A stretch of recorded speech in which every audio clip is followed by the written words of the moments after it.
Good morning. I'm Harley Schlanger from the LaRouche Organization with your daily update for February 9th, 2022. And what I'm going to be reporting to you today is something that you're not hearing from any of the Western media, or to the extent they're covering it in a very limited form to keep you in the dark so that you'll be easily manipulated by the lying statements and fabricated narratives coming from government spokesmen in the United States, the United Kingdom, and the European Union. So let's start with the fact that France and Germany apparently are trying diplomacy. This began with a call in the last couple of days between German Chancellor Scholz and French President Macron before the two of them embarked on diplomatic missions. Macron went to Moscow and met with Putin for 6 hours. Scholz was in Washington where he met with Biden. Then the two of them spoke on the phone after that. Macron then continued his trip by going to Kiev to meet with Ukrainian President Zelensky. And then Macron is going to go to Germany to meet with Scholz. I believe that happened yesterday.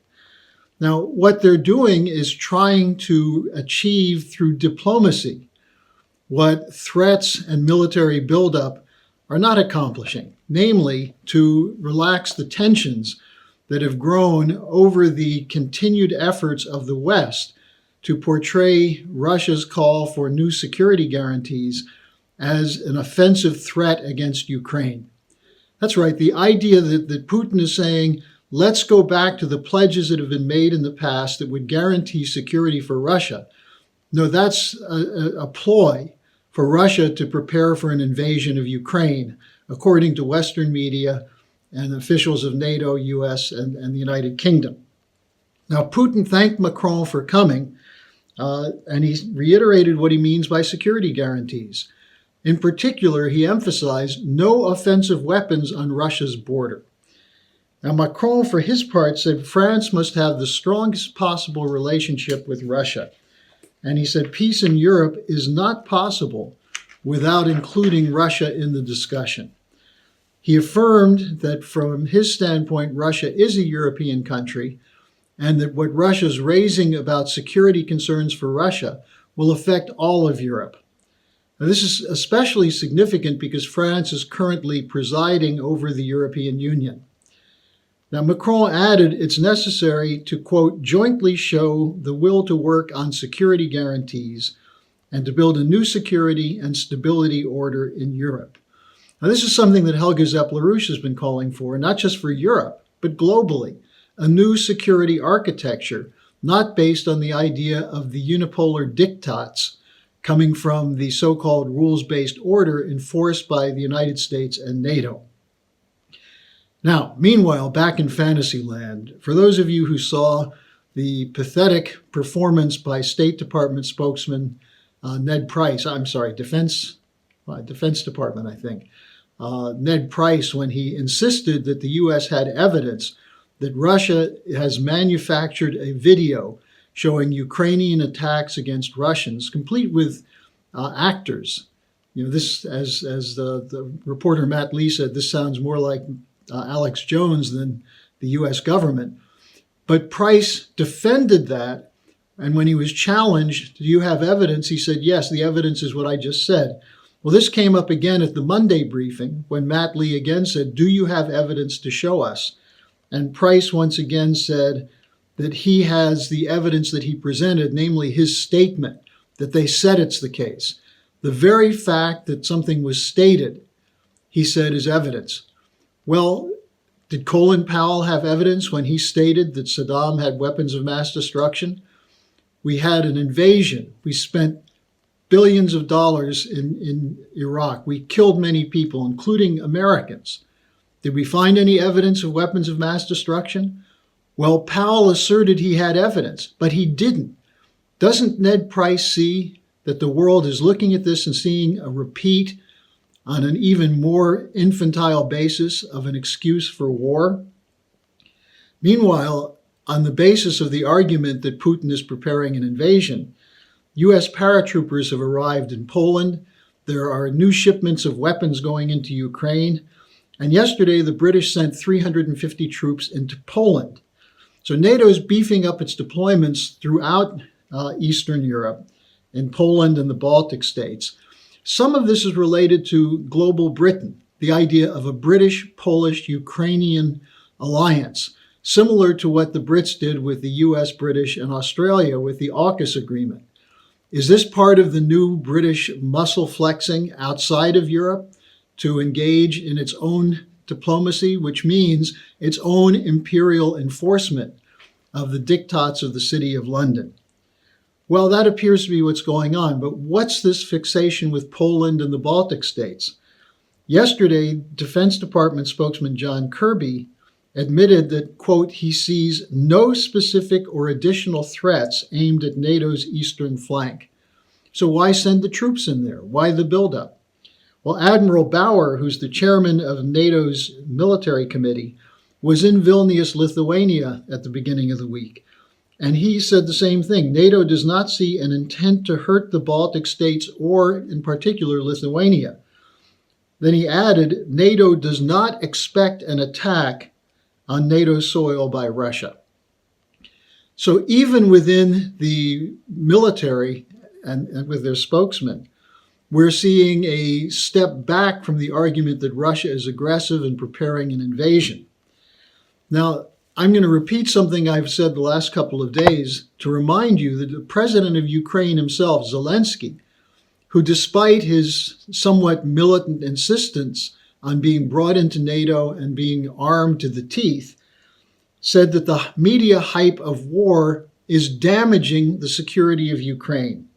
It's harmful to the country. There's a need for calm. And in fact, media reports from Kiev say that the situation there is quite calm.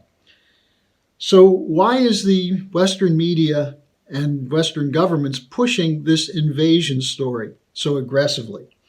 Well, let me give you some insights from Maria Zakharova, the spokesman for the Russian Foreign Ministry.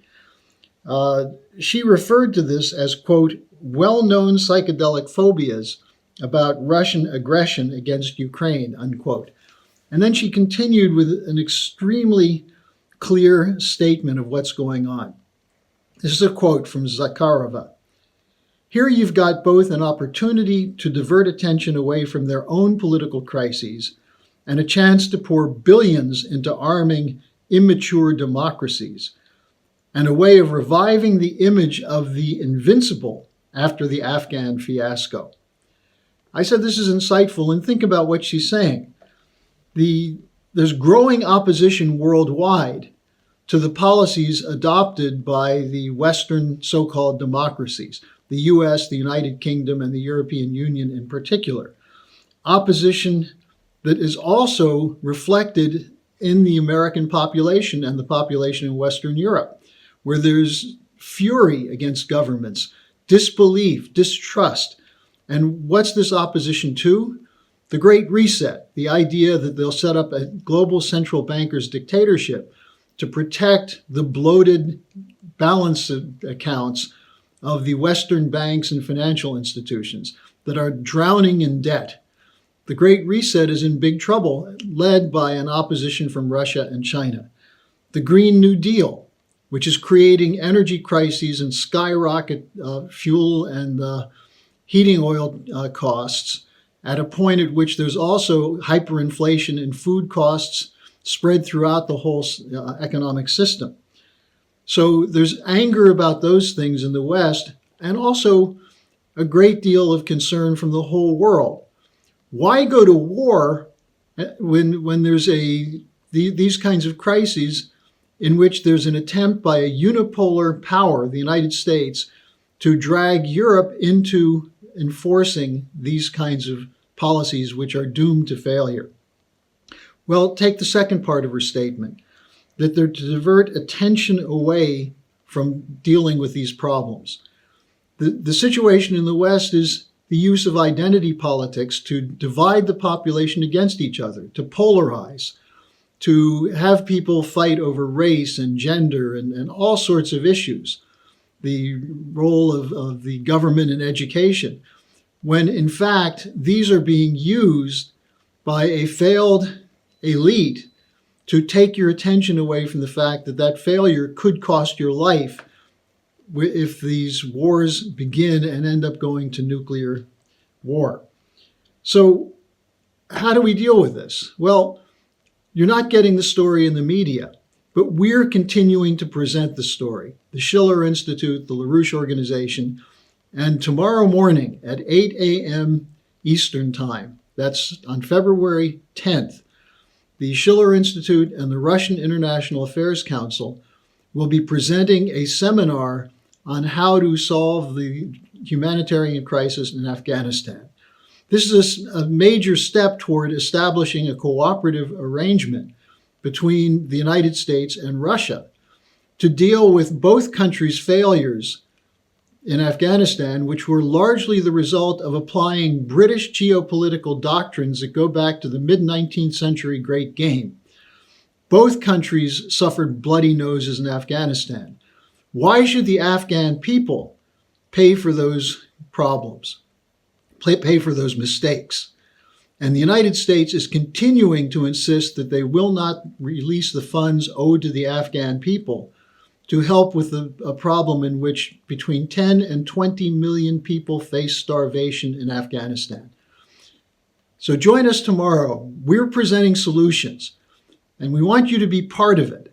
If you have questions for me, you can send them to me at harleysch@gmail.com, or you can post them under the YouTube videos of this update.